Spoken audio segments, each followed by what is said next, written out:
Hi everyone, my name is Jimmy Smith. I am a proud member of the Cathedral Prep class of 2011, and I have the pleasure of working here at Prep in our Advancement and Alumni Relations office.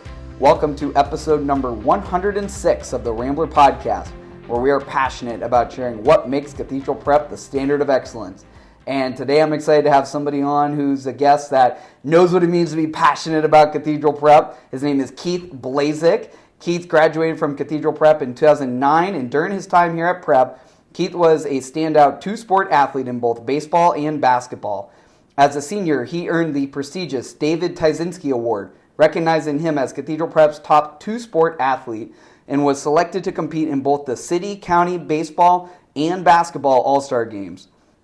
Following graduation, Keith continued his baseball career at Baldwin Wallace University, where he graduated summa cum laude with a degree in communication studies and earned recognition in the National College Athlete Honor Society. Professionally, Keith has built an impressive career in marketing, helping high-growth companies navigate periods of rapid expansion and innovation. He began his career in financial services, where he played a key role in growing a company from $12 billion to more than $40 billion in assets under custody.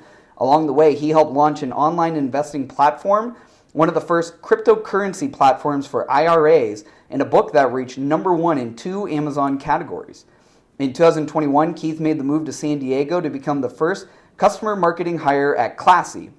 During his time there, the company experienced tremendous growth, ultimately being acquired by GoFundMe and evolving into GoFundMe Pro.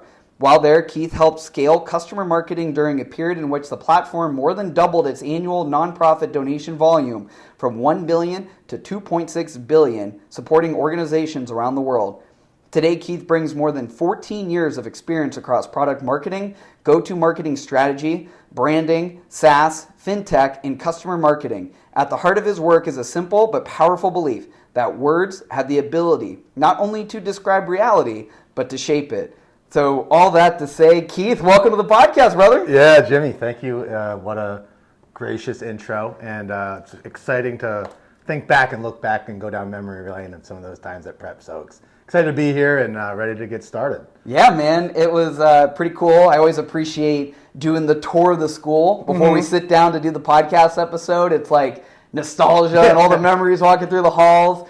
Some good, some horrifying, stories.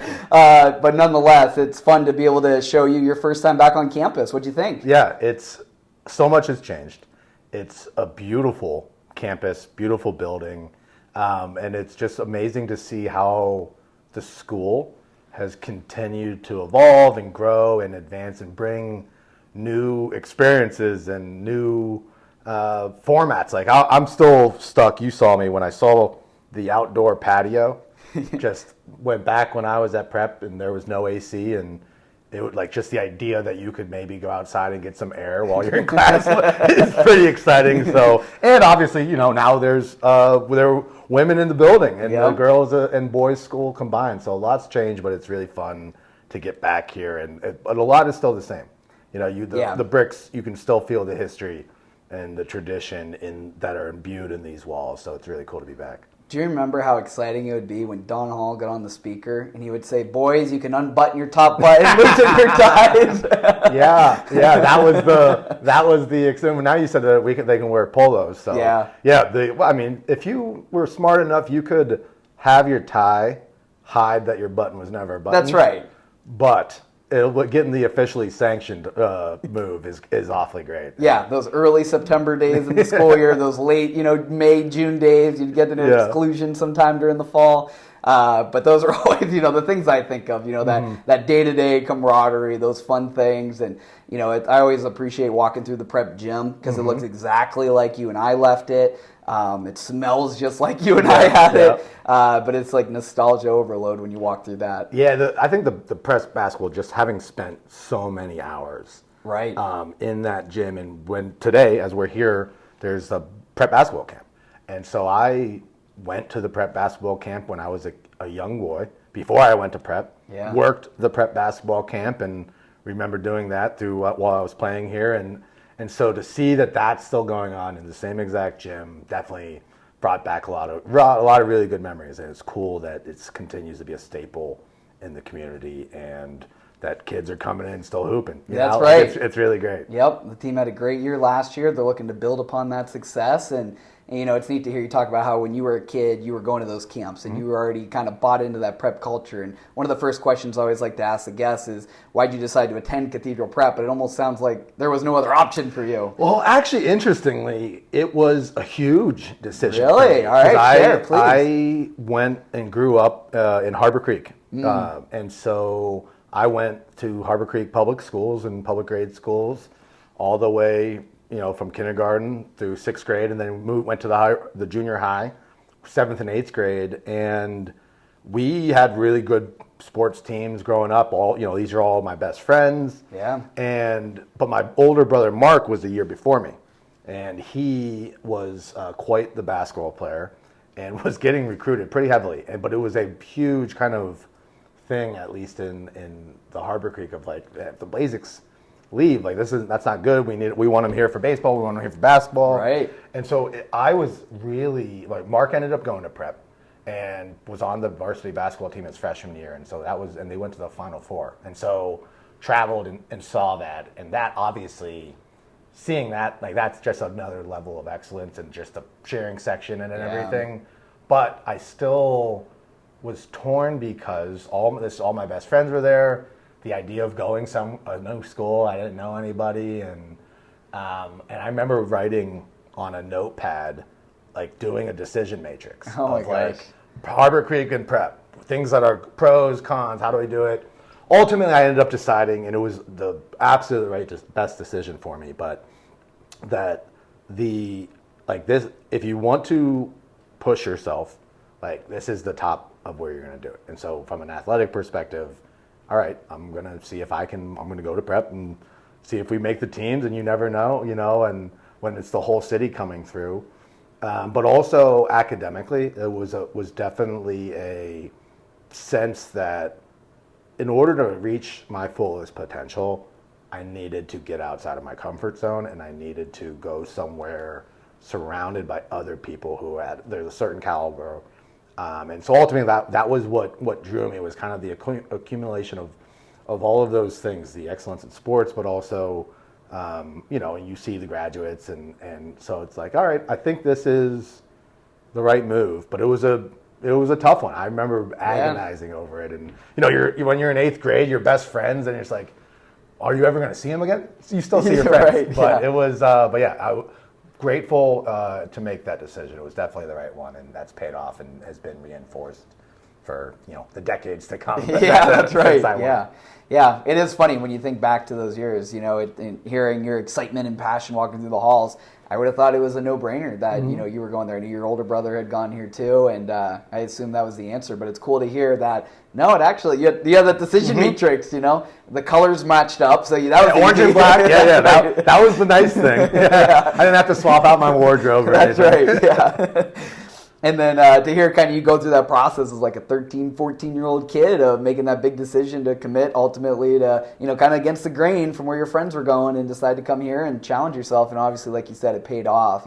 When you so you decided to come to prep, you're here. What sort of things, when you look back at your time, walking the halls at prep, stick out to you as some of the things that made prep such a special experience for you? I think it was I was there when it was still all guys. And every day, the way I would describe it was like, you were going to school, but you're just hanging out with your buddies. Yeah. And like, just the level of joking and screwing with each other and making fun of each other and being, teenage boys locked in a building for an entire day in the heat and, running feral and all that. Thank God for our teachers. They were blessings to put up with that. But I think just that, you couldn't, like, there's so many things, but like having that be the environment in which you went, where you actually look forward to school because it was fun. I'm still my best friends that I met at prep. When I started, I didn't know anybody coming from Harbor Creek, right? And so everyone had like their OLP or their Blessed Sacrament, and I was kind of the odd man. Fortunately, sports, the guys I played basketball with, but I'm still best friends. I'm in town this week, or the last few weeks, and still see them, still talk to them, still play fantasy football with them. And so the friends I've met, But then I think, you know, it's like some of those moments that stand out about that environment is running to lunch.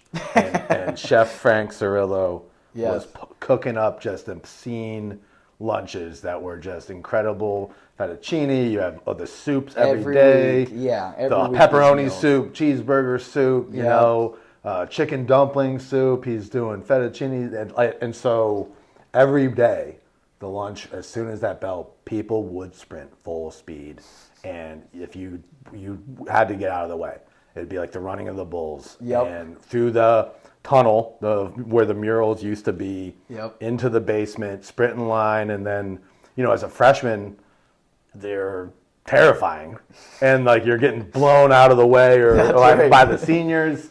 But then, so that's just a unique, like, I don't think there's any other school that was a daily occurrence. Right, yeah. And then also the rallies, like the fact that there's that much passion for sports and there's this tradition of here's how we do pep rallies. And so my senior year, I was fortunate enough to got picked to be the MC for the very first Prep McDowell football game rally. And like, having seen it happen, like there is a rhythm and there's a tradition, and I'm not sure if they still do this, but like the way you introduce people, the way you would slip the jokes in there, the way you would forget about the freshman class, and which was a thing that Mr. Achille would tell us about. Like, hey, they're gonna ignore you, like, and act like you're not there. Like, you have to make yourselves known and show that you belong. And so just having that, how much like the passion and the excitement, but also it's just fun, you know, like, and so those are some of the things that stand out, and I could probably go for another hour going down memory lane, but it was a good time. And for the alumni listening who are just like right back there at Prep and hearing all these stories, it's different now. Like the cafeteria, like when Keith and I were just walking in, it's right at kind of in the heart of the school now. So there is no sprint down to the cafeteria. Probably for the best of the kids. Probably for the best. Especially the girls that are here now. And then, the rhythm of the rallies, different but similar, right? New generation, new ways they do things, but still that same cadence, that same, you know, fun jokes and the introductions, all those things. I still love going to the rallies myself too and sitting in on those and laughing along with the kids because it's a special tradition that we still carry those on. I love too that, like, you know, there's this tradition, but like there's just being here and getting a chance to talk to you.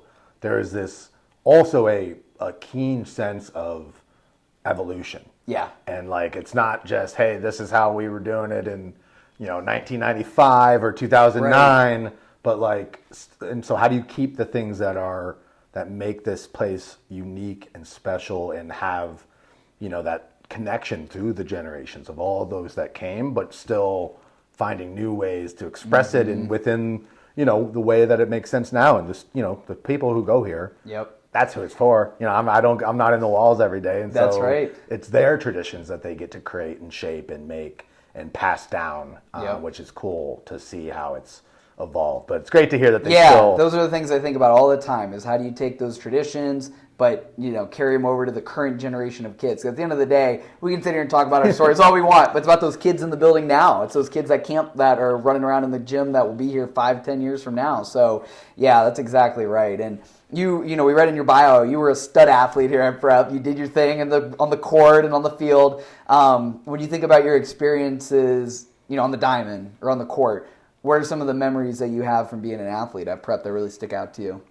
It was a full-time job, I think, of like just in terms of year-round. Like you're either in basketball in the off-season or baseball in the off-season or in season. Yeah. And so, you know, in addition to school, just the idea that every day after school, you're not getting home till 6, 7, you know, by the time you go practice, you work out and all those things. And I just look back now and just like, how did I have energy? Like it helps to be like 16, 17, 18, because just the idea of all that I was doing is a lot. But I think, you know, like the fondest memory and one of the just most fun times was our basketball run my senior year. And where we ended up going into the Elite Eight. The year previously, my junior year, when my brother was a senior, we had lost the District 10 in McDowell for the first time in like 4 years or so. And so this was like kind of like that comeback, but we were mid part of the season, and no one's going to care about how the 2009 regular season was going. But we were not great. Like we were a 500 team, and just were close, but couldn't quite do it. And I remember all of a sudden, like we're in a meeting and we're like, hey, doesn't matter how we start, but how we finish is how people will remember us. And we just went on a run and went on a tear and probably ran off, 10, 12 games, just sold out arenas, the busing the cheering section down to Sharon or wherever the places that Slippery Rock, wherever we played along the way, and just having that and having the whole school behind you and just the intensity and, it's that at that time, the biggest moment in your life, and being able to hear, have people chant your name is awesome. That run and just the excitement was there. And then baseball, playing at Jerry Ut, I don't know if they still... Yeah, they do. But because I played my sophomore, junior, and senior year on the varsity team, and so just played a lot.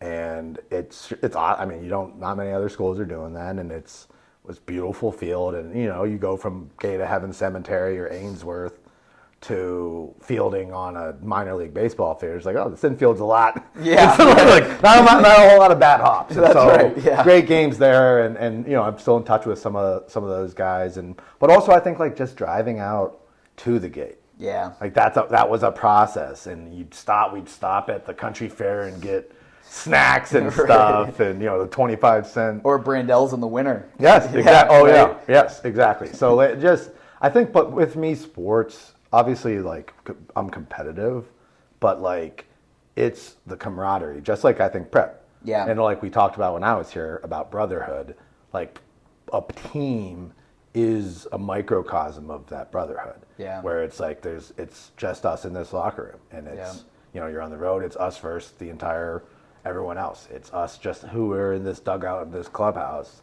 And I think that there's so many of those lessons and where you get forged in competition that I still hold on to and use throughout my professional career. Yeah. So I think like that team aspect, and you think of the ideas of like sacrificing for the betterment of the team, and those are all things that like in a microcosm, you're thinking of high school baseball or college baseball or whatever it is.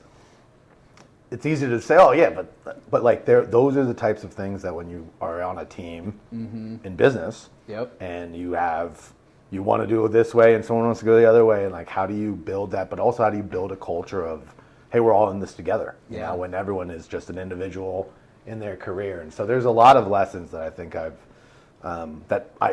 were forged at prep, that I've continued to kind of learn and grow with over the years, and I'm grateful for that. Well, one of the things you were talking about that I was getting chills while you were sharing about it was that legendary basketball run. Because when you were talking about the whole school's behind you, like I was one of those guys on the buses, riding out to cheer you guys on. And I just remember, I think even the Pittsburgh Post-Gazette wrote up an article about Erie, Pennsylvania, and this school, Cathedral Prep, that had the best cheering section in the state. And I remember how much fun it was to be a part of those cheering sections, cheering you guys on from all these different places and, down in Sharon, Pennsylvania, wherever we were. And just like the songs we would sing at halftime at the top of our lungs and the chants that we would come up with during the middle of the game. I mean, it was so much fun. It's one of the best memories that I have from my prep experience was being a part of that cheering section and that run, that 08-09 season there was just legendary. It was awesome. And to your point then, too, when you carry that over into your experiences with baseball and basketball, the microcosm, what it means to be a part of a team, it's like, it's fun and it's good, but there's also a lot of lessons that go along the way from being on an athletics team that teaches you about business and how to be a part of something bigger than yourself and sacrificing for others and doing all those different things. And I think it's a nice transition point to talk about, your career a little bit, too. It's been pretty cool to talk about, your experiences and your memories at prep, but you're doing some awesome things in your professional career too, and congratulations to you on that. But can you talk to, people who are listening, we read your bio, but just a little brief, snippet of like your career path. How'd you end up deciding to pursue this field, through once you graduated from Baldwin Wallace, like you knew marketing and this route was the way you wanted to go? Yeah, I actually started undecided for the first few years of my, until I think I got something in the mail or FMBW. It's like, hey, it's your sophomore year. Like, you have to decide now. And there wasn't a marketing major. I think I always did like marketing, was always drawn to, like, I enjoy watching commercials. And like most people don't. But I love thinking about, like, all right, what are they trying to say and who are they trying to say this to? And so was drawn to that. But I remember I chose communication studies because it was also the broadest option. Like, I wanted to have options. And I kind of remember thinking to myself, I was thinking about psychology. I was thinking about just a business degree. And why I landed on communication was like, no matter what I end up doing, it's gonna be reliant on, can you effectively communicate? Like that, when you look back, when I think of like with organizational communication and like a project or any, like, it all comes down to communication. You can have the best idea in the world if you can't communicate that to other people and get them to believe and buy into it. And so I think that was kind of what drew me to that. And then through the process of going through school and everything, like, really started to learn and kind of understand more of the nuance and sophistication of like why do we think of, like, why do we do what we do? And so that kind of drew me. And then I started as an intern at Equity Trust Company. And it was, my going into my senior year, started as an intern, as a marketing intern, and it was the first, I remember even trying to get an internship, which I'm sure most recent grads probably can feel this a little bit. And they're like, well, considering you've never had any experience, like, why should we hire you? I'm like, well, dude, like, I'm an intern. Like, that's kind of the whole point of it. Right, like, yes, I've only been a server at the Lawrence Park Golf Club, but like, that's kind of why I'm here. But I'm really grateful and so I worked at the internship summer, stayed on my senior year, worked part-time there during my senior year, and before I even graduated, had an offer in February. And so all my friends are now, hey, college is over now, where do I find a job? I went from going in 3 days a week to going in 5 days a week. And it was really fun. That's where I got to learn I dove into like marketing automation, but also just writing, and like, I've always been comfortable and enjoy writing, like you mentioned my message of words have power. Yeah, I believe they don't just describe reality, but they have the power to shape and create a better one.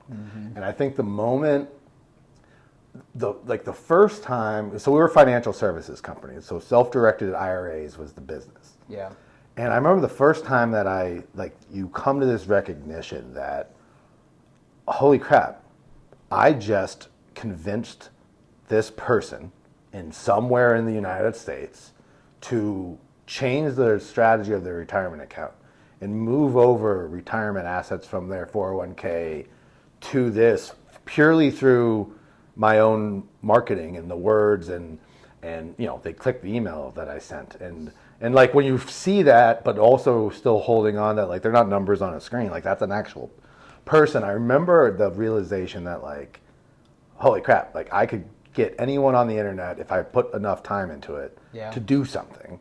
And taking that, like, really seriously, in the sense that, like, the power of the responsibility of it. And so it's always been important for me to be like, it's something I believe in. Like, I could probably convince somebody to do something, but I have to believe it's right. Otherwise I couldn't do that. Yeah. But I was there for 9 years. And so I'm really grateful. My boss, the VP of marketing, was so, like, diligent about my own development. She cross-trained me on everyone in the entire department. So I learned and always would find another project or something to throw onto my plate. Yeah. Keep pushing me to grow. And so that's where, like, the book, like, I wrote, I'm probably 25. I'm not a financial background guy, but I just learned, it was kind of like doing research. Yeah. All right, I'm going to learn, I'm going to read all the books that are already out there and figure out how we can do it differently, all the content that our company has, and then, like, how do you go to number one on Amazon? I remember looking that up, like, because the goal was, all right, I want this so that we can use it in our marketing and use it as an offer. Hey, get this free book if you do with this or whatever. Yeah. And so just, like, doing that, and then when you're able to execute that and it works, that gives you confidence to be like, okay, like I can figure out how to write a book, publish a book, get it launched, get it to number one, use that. You know, I was able to launch 2 different websites. Took like a company or a service that we had inside the company and built out an entire service model around it that like turned it from like this one line item of something that you could do into a service offering that we use to in the B2B like institutional, like to an advisory firm to say, hey, we can handle that for you. And so that was fun because I learned like write a business plan, do the SWOT analysis of strengths, weaknesses, opportunities, and threats. And so it got approved by the CFO and the president of the company to then say, okay, now build the website. And so how do you, each of the pieces and the building blocks, how do you just construct them in a way that then you reach your end objective?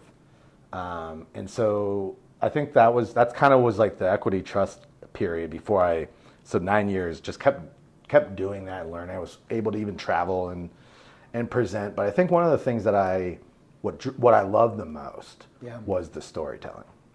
That I was able to, part of in the book was I was interviewing clients and investors from around the country and talking to them about what they did and what, like kind of what you do. Yeah. Why did you do this? What stood out to you? And like that, I think the people at the end of everything is always what is most interesting to me.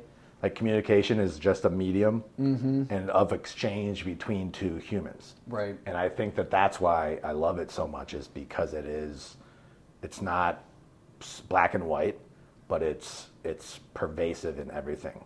And if you can find how can you do that effectively and in a way that moves people to belief and action and everything, to enjoy, I love it. I mean, I really do. So. Yeah. Well, and I love the study of communications and marketing and to everything you're saying. Like our words do have power, and it does feel like a superpower sometimes that you need to have responsibility with for how you use it. And I could take this conversation a number of different ways because everything you're saying is so spot on, and I appreciate your viewpoint of it. I want to think of the people who are listening to the episode that they can get some value of it. What I guess from your perspective of what you've shared thus far, what advice maybe would you have for somebody who is working in their career and maybe they don't work necessarily as the marketing person, but as you said, communication is essential in everything that we do, especially in the business community and the ways that we're communicating and presenting things to our boss and our coworkers and projects that we want to develop and get along. What advice do you maybe have for somebody listening on how they can increase and improve their ability to communicate with their boss or coworkers, a project lead, things like that? Yeah, I think I generally always start with the who, what, why. Okay. Like very basic questions. Yeah. And sometimes you're starting with a who, sometimes you're starting with a what. And so, but you have to have the other pieces to make sense of it because there's all these elements. And so if you start with a who, and it's like, but the who is my boss. I want my boss to do something, or I believe in something. Then it's like, what about that person do I need to know in order to effectively craft a message that will resonate with them? Because they think this way, they're more logic based there, or they're short, they don't have a lot of time, they need to go quick. And so that's one. But sometimes if it's the what, then it's like, we're launching this product, we're launching this investment platform or our payment product that we at GoFundMe Pro. And that is then like, okay, who is this? Who needs that? Right. And so it's this interplay between the who and the what and then the why. And then, okay, so why would this individual, my boss, want to do the thing that I want them to do? And then how would it do it? Why would they do it? How would they do it? When would you do it? And so like, it's not to make it too simple, but I think sometimes they're simple and profound for a reason. Right. And like, that's kind of when I think about building blocks is like, no matter what your career or industry is, when you kind of strip away all the details and specifics, that's kind of like what the study of communication is, the essence of that. And so I think, taking time to kind of deconstruct the pieces of where you're going, because you can have a great message, but if it's not to the right person or tailored to that person, it doesn't matter how good the idea is, because, you know, like what you learned in communication, it's the sender and the receiver, and the intent of what you were wanting to send might not be what they receive because of their own history, their own perspectives, and things that maybe they have different priorities. And so I think that's kind of like how I would approach whatever it is really think about who that I'm talking to, what am I trying to accomplish, and then you kind of can craft how can I get them to A to B. Yeah, I think one of the things that resonated with me about what you just shared that I've had to learn in my professional development is slowing down, because sometimes I get this great idea and I want people to hear it right away, and so I'm like, you know, jumping to my boss like, hey, we should do da da da da. And to your point, I didn't really think back about maybe was it even the right idea? Is it something that's viable right now, or is it down the road? And all the things you just talked about, I won't rehash it all, but it was all very good advice to say, let's slow down, think this through a little bit, strategize about how you maybe even want to communicate this. And to your point, why would this person even care about this idea? Is it actually going to benefit the organization in the direction we want to go and move forward in? Or is this something that's going to just kind of sidetrack and it's not really the right opportunity right now? It could be down the road, but not right now. So yeah, I appreciate you sharing, you know, some of those comments. 'Cause I think people listening, that's something of value they can hear from you about some advice to be able to further their careers. Yeah, I would say more than, I could probably go and expound on the 4 Ps of marketing and marketing theory, but, to make this more applicable to everybody, I think that like kind of comes back to why I chose communication is like marketing is just a mass version in a corporate and kind of business-oriented version of communication between products and people, or businesses and people, or services and people, but it all comes down to connecting to another person. So. Yeah. And, part of your story is that in 2021, you left Cleveland. Yeah. Yep. You moved out to San Diego, where you currently reside, which is great, to take the opportunity at Classy. From the outside looking in, seems like that was a big leap. Can you talk us through that decision to, maybe take that opportunity, take a chance on yourself, and kind of explain that a little bit? Yeah, I had been at Equity Trust now. That is the only place I'd ever worked. Right. I literally, from before I even graduated college, I'm there.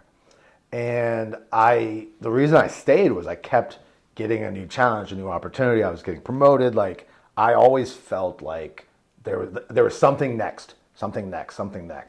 At a certain point, though, it was like, I think this is it. I've kind of capped out where I am and what I could do, and I'm ready for my next challenge. I wanted to get out of financial services. I wanted to just expand and spread my wings. But I also, for a very long time, knew I wanted to live on the beach. And it's because of Presque Isle. I grew up at Presque Isle, and that's when I learned, oh my gosh, the beach is awesome, and it's the waves, they're relaxing for me, and I love playing beach volleyball, and just like that's the vibe that I'm drawn to. And I also didn't want to shovel anymore. I was done with Fair enough. Yeah. I was done with I've done it. I did it for 30 years, and I'm like, I remember even there's a time I was scraping ice off my car at like 6:30 in the morning, and a piece of snow fell into my dress shoe and down into my foot.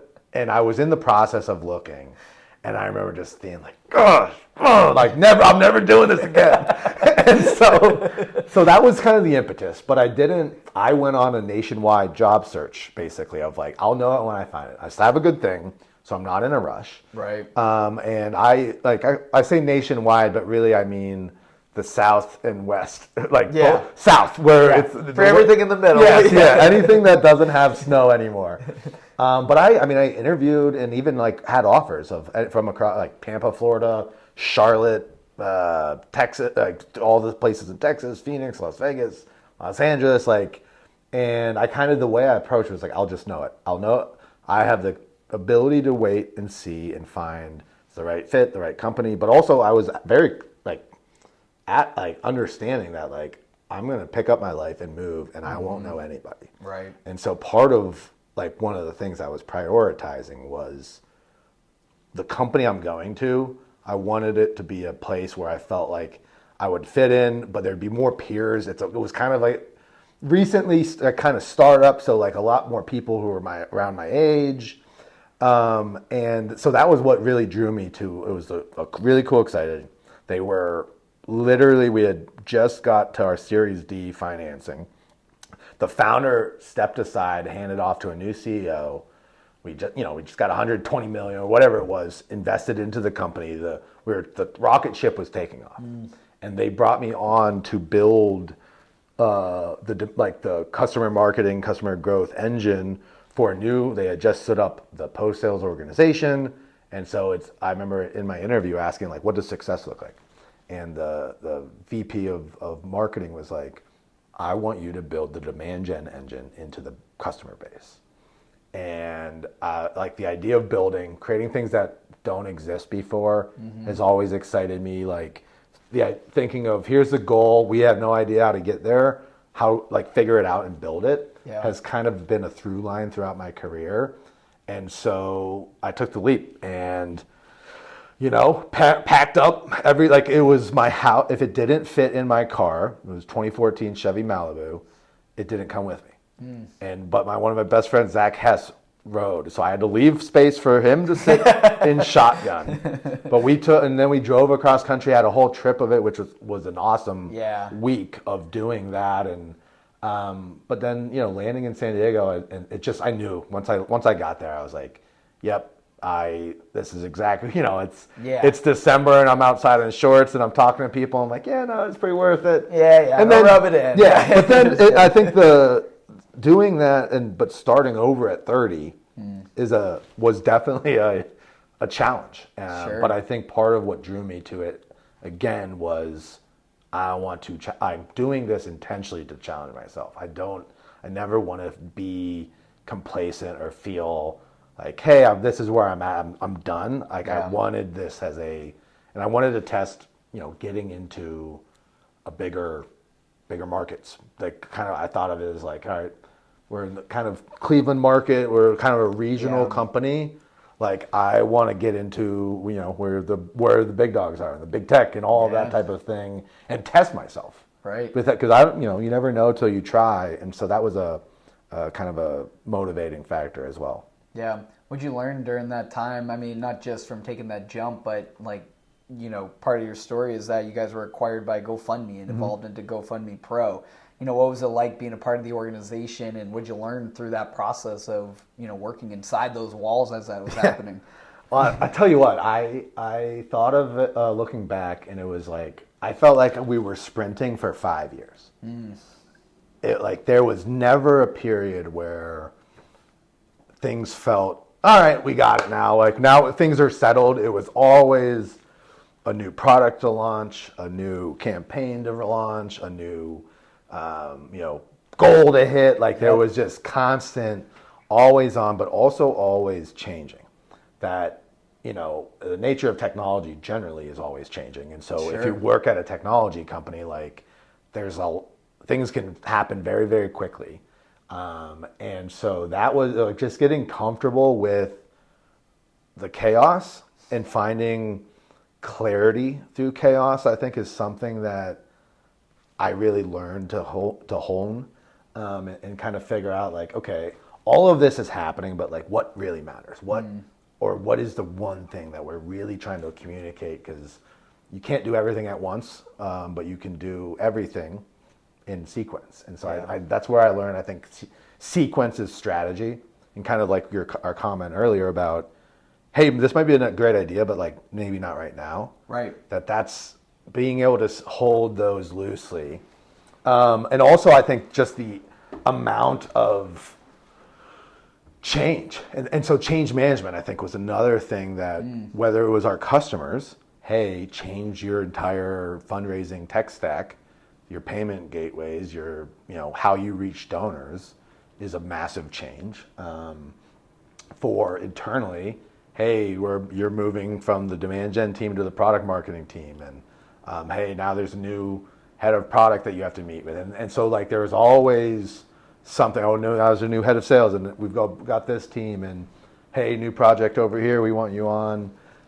and then getting acquired. Now it's like, okay, how? Yeah, and so the first year we kind of operated as two roadmaps, and then over those times it was merging these teams and merge this area, and so you saw how there's the good and the bad.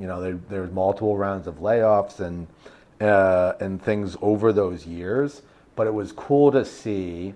I think being inside of GoFundMe, I spent time on their marketing team, their global go-to-market team, seeing how that company is ubiquitous in almost anything happening around the world. Like there's something they're tied, and seeing how they operate and how they do the trust and safety teams and how they make sure that people who are fundraising are connecting to the right people. And it was just illuminating, and also felt like I loved the company's mission was help people help each other. That's ultimately. And so I was there when the LA fires happened, and we had people living in LA, but I think within the first few months, or $250 million was raised in that. Wow.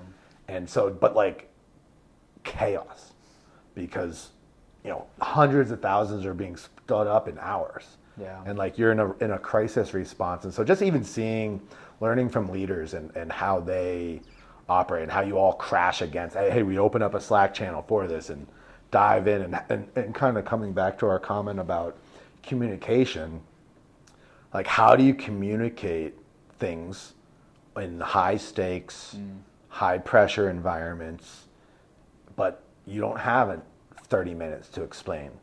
And so really learning through trial by fire, basically, of I need to send this update out and get people to know this, but it's one of 15 other messages. Right. And so how do you do that and communicate and bring people along and make sure that you're getting it in front of the people that you need to get it in front of?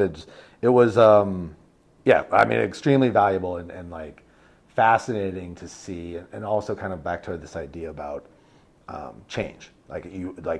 Never being how do you continue to evolve with with the times and with the problems and all of that stuff. And so I think that I'm grateful that had a kind of an inside look, and you're able to kind of see, and also you feel I think kind of back to my idea about wanting or having it be something that I would believe in. Right. Yeah. To serve for a World Central Kitchen, or most recently, I think there was earthquakes in Venezuela, and I know the GoFundMe crisis team, they're responding there. And so I think one of the things that I really appreciated and took away from that period was that no matter all the chaos and things that happen in the world, it's kind of like the Mr. Rogers line, look for the helpers. And I was able to have a front row seat to the helpers and the people who, and so there could be all these crazy things happening, but the benefit of that is holy crap, there are people who don't know each other, right, who are coming and saying, I'll help. What can I do?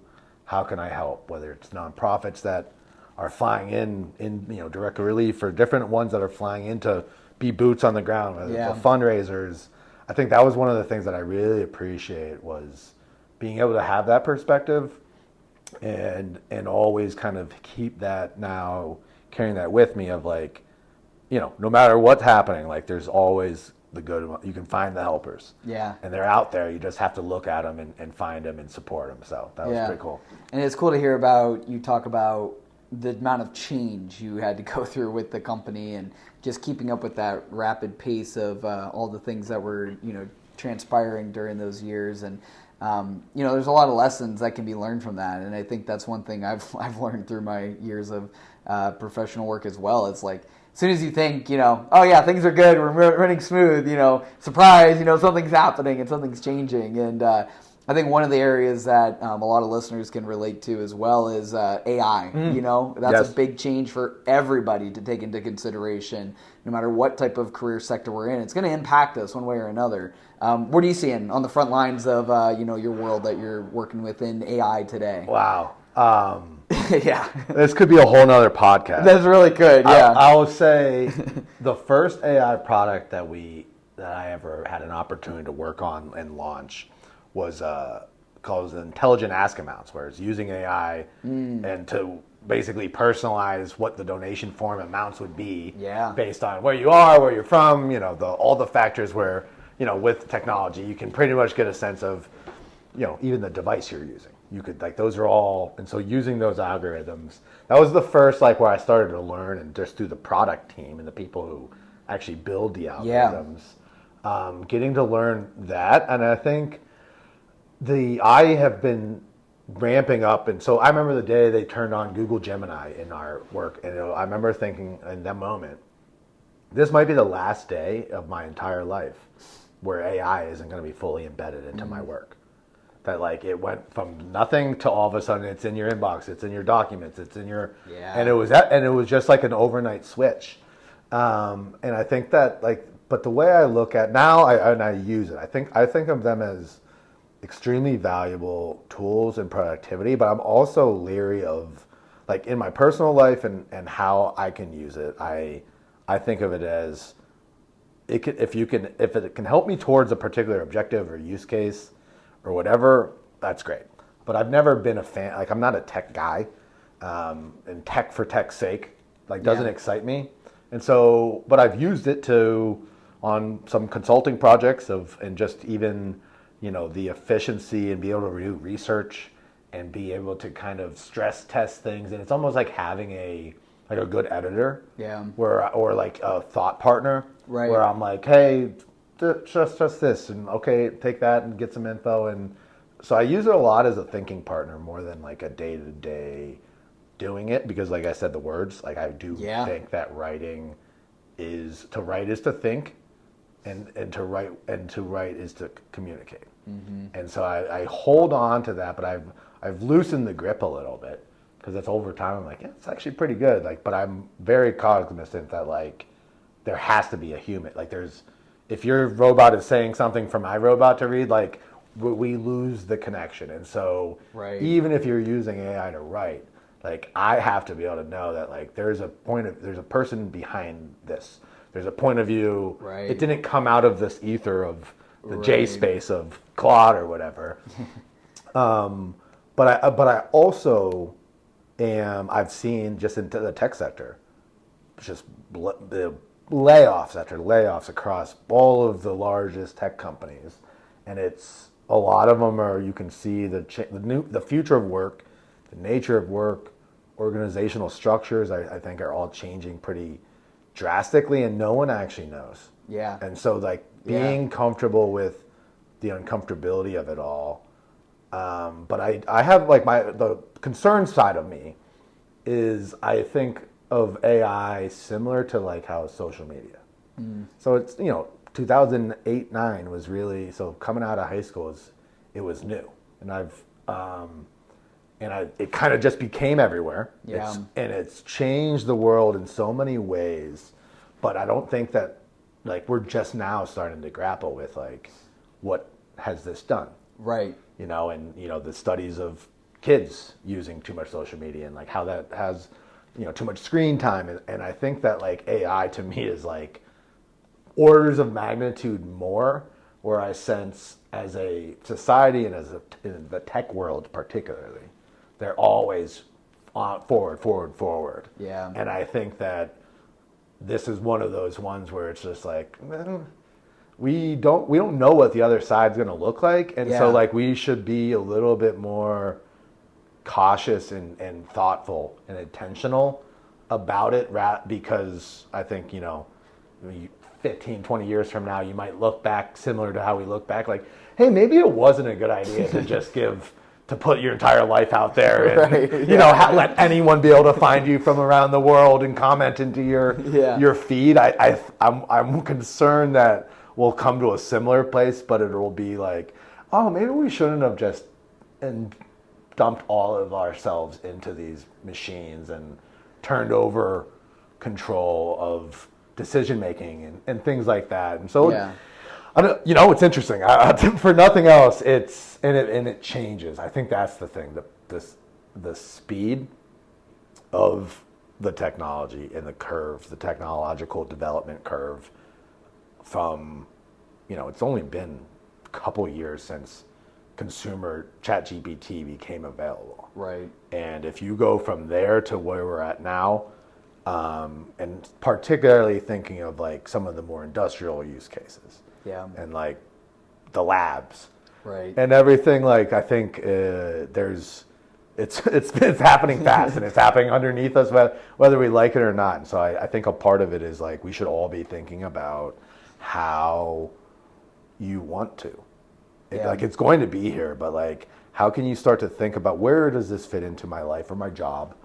Where do I want to make sure that I am still focusing? Right. And how I use it. But I think it also does alleviate, and it could be the most democratizing, like any person who can get on the internet, you can figure out, hey, how do I learn this? How do I build that? Like build a new website for me, build an app. And so I think there's empowerment to it, but I think it's important for everyone to think about like technology. Where do I want to fit in? If I could get this part of my job and have my AI do it, like great. I don't have to fill that paperwork out anymore. Awesome. But these are the things that I love, and I want to still focus here. I think like finding that and doing a little inventory of like, what do I want to make sure that I can still do and do more of?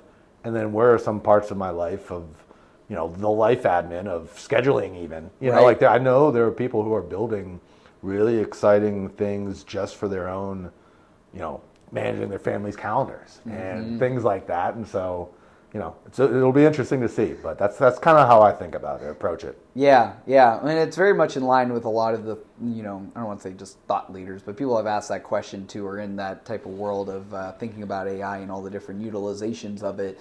It's very thoughtful. It seems like it's a consistent theme that I've heard from folks. It's not like, oh yeah, I'm jumping in full board, I'm AI everything, but it's also not a resistance. It's like people have this understanding, this is the way the world's going, and whether they like it or not, to your point, the rapid change or whatever it is, we have to learn how this is going to work best for me and my profession, my career. I was just at a conference in Chicago last week, an advancement conference, but it was for school leaders, and they had several AI sessions, and one of the sessions they talked about is like, your school needs to embrace AI in a sense that you can't be fearful of it. You just need to say, you know what, we're going to figure this out and see how it's going to work best for our school. Because it's the direction it's going, and you need to do that for your school community, for the future of the kids that are going to be in your classrooms, to understand what is the long-term impact of AI. You may not have all the answers, but at least start to dive into those questions and start to work with your teachers and your principals about what that looks like in the classroom today and in the years to come. So I think it's like anything. It's going to evolve. It's like when Prep first launched this tech program, and we had laptops in 2007. I was the second. My brother Mark had the first class, the Acers. Yeah, the Acers. Yeah. Oh my goodness. They were, and I had a Fujitsu. Yep. Which was, and that was, new and a new tool. Correct. And I agree with. I think what you're saying is important because I think one of the things we did not do as a society, and I'm just generalizing here, but like we didn't learn how to live with or teach others how to make sense of the technology that became in our lives. And so then that's where some of the risks. And so like, how do you gather information online and with discernment to know what real is and what's fake and like all of the influences? And so I think that there's like a similar need of starting to integrate, not just how do we use this, but what does it mean and how do we start to recognize how it shows up in the world, and how do we need to be thinking about that from like a an organizational perspective, from a human connection perspective. But I think just like the knowing and understanding, like it doesn't help to say nope, never going to do it, because it's kind of like if it I'm trying to think of the phrase, but where like it's going to be used against you if you aren't part of it. And so like, or it's like if the product is free, then you're the product. It's an old adage in tech, I think. But so it'll be interesting. So those are things that I think we all need to be on the forefront of, regardless of what type of career that our listeners are in. And I think it's interesting to hear your perspective, with the world that you're in out there, out west in San Diego, beautiful sunny San Diego. A lot of agents, a lot of agent stuff, Yeah. a lot of, people building I know of some people who are building entire zero human companies, which is crazy, and so I think that's interesting. On the frontier of stuff, right? I am at least closer to that and seeing, like San Francisco and just like the tech Silicon Valley of the world. But I think that it's, so like the curve on the adoption curve, like we're still back here, and it's, it'll be interesting to see, but I think it is important to start to think about, and also I don't want to just make it a fear thing. Like there's a lot of, you can do things that maybe you could never have done. Right. Because, I don't know how to code. Yeah. I could now conceptually build and create software if I wanted to. Yeah. And so I think that also for people to think, it's kind of like this black box, essentially, think of something that you want to do and try it. Right. And it doesn't, you might not want to build your business into it or go crazy, but if you've always wanted to learn a language, you could ask and have an AI say, build me a curriculum. How would I do it? What would be the process? What would help me learn? If you want to learn, or you want to launch a new business, so I think there's a lot of value to it. It's just more about coming back of the intent. Right. And what is the intent of this? And starting there, then downstream, when you're starting from a solid intent with a good approach and a goal, then it's just a means to an end, essentially. Right. Well, I'll give you a little funny, dumb story of a good, use of AI, and then we'll transition to the next question here. But my washing machine was leaking some water from the bottom of it. I'm like, what is going on? Take a picture of the product number and the manufacturer, all that stuff, put it in AI, and I prompt it, about the issue that I'm having. And then it said, here's how to check this, this, and this. I found the component that was leaking, took a picture of it. Then I had it send me the product number or the website I could buy this product from. It ordered the product from the website. It came in the mail. I then said, okay, now explain this to me like I'm 5 on how to replace it. And it literally walked me through step by step exactly what to do. Yes. And I fixed my washer. Yes. And I was like, oh my gosh, this is so cool. Yeah. And that's like a dumb little personal story. But we're talking everything from super big zero human companies with AI, all the way down to everyday utilization in your house. Just taking a little idea like that. Yes. So I think I'm so glad you shared that, because I think that's it's a very accessible on ramp for people who maybe haven't. Yes. Or if you think, technology and it's just a software, but there are a million examples that could be like that. That I think. If you think of it just as it's the next new tech thing, right? There's actually the use cases are about as broad as it could be, right? And which is one of the reasons why the companies are trying to figure out how do we actually make a product and make money off this, right? Yeah. You can kind of just do anything, yeah. And so, but I love that because it is the same thing. The information. If you think of the internet or when you were doing research papers, and you had to Google, I was doing even Ask Jeeves back in the way. That's right. Ask Jeeves. And so the amount of time and the amount of papers that you would have to read just to even get to stuff, I think there's value though in still knowing that, because you also don't want to just take it at face value. Yeah, you can't. Always, or depending on what it is. Yeah. Or having it do math. Yeah, or math. Yeah. Right now, it's not really up there. Yeah. A year from now, we're sitting here, it's probably there. Right. Yeah. No, I love that example though, because I'm sure most people could probably find one thing. Think of the thing that you're just oh gosh, I really don't want to do this, or I don't know anything about that, but I have this problem. You probably could do what you do and just give me at least even point you in the right direction in a way that's faster and more efficient. So yeah, that's fun. Well, I got one last question for you as we're winding down on the episode here. So this is kind of circling back to your Ask Jeeves days, thinking back to the prep. But all right, so this is a fun one. I like to ask alumni as the last question on the podcast. But all right, if you can go back in time and speak at your prep graduation, okay, but knowing what you know now, What advice would you leave to your prep classmates at that time? Whew, that's a good one.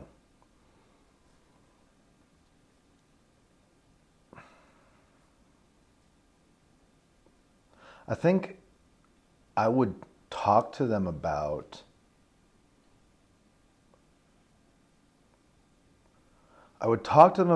the core foundation of what you learn, and that and I think this has carried me through college as well, that it's not necessarily the things you're learning in the classroom.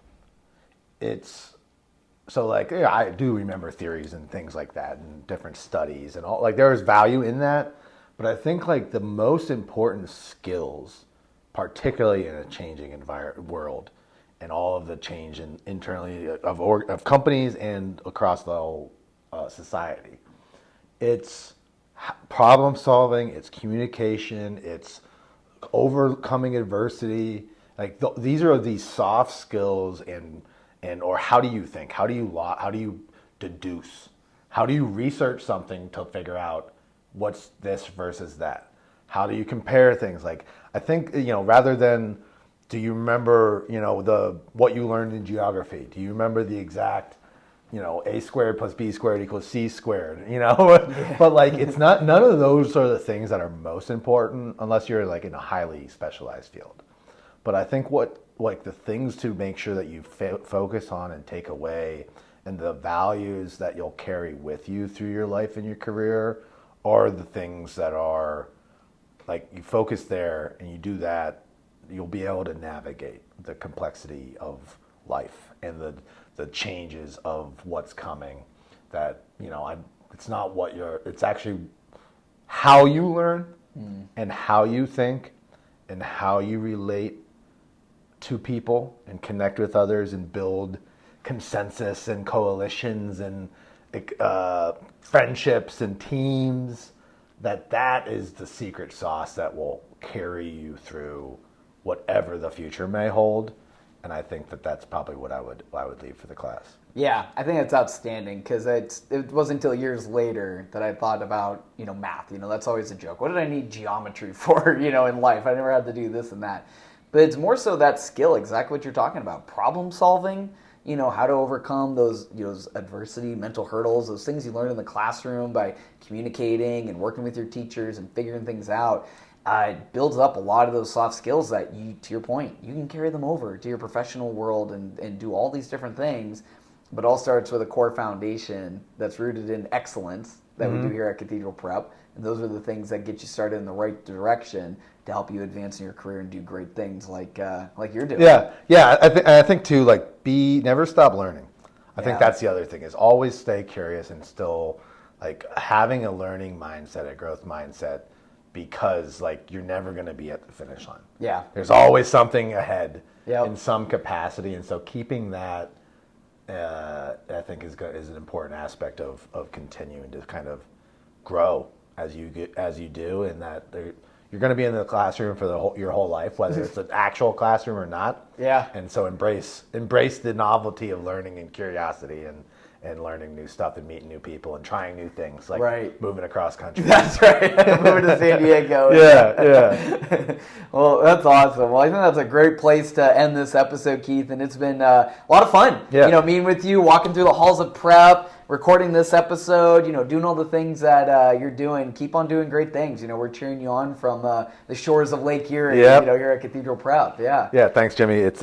I love what you're doing. I love that you have this podcast and are bringing as a place to connect former alumni with the current students, the community that you're building and cultivating here, and everything that the school's doing. And so I'll always be a fan, and we'll continue rooting on from wherever I may reside. So, attaboy, we love it. Well, thank you so much, Keith. Appreciate the time. Awesome.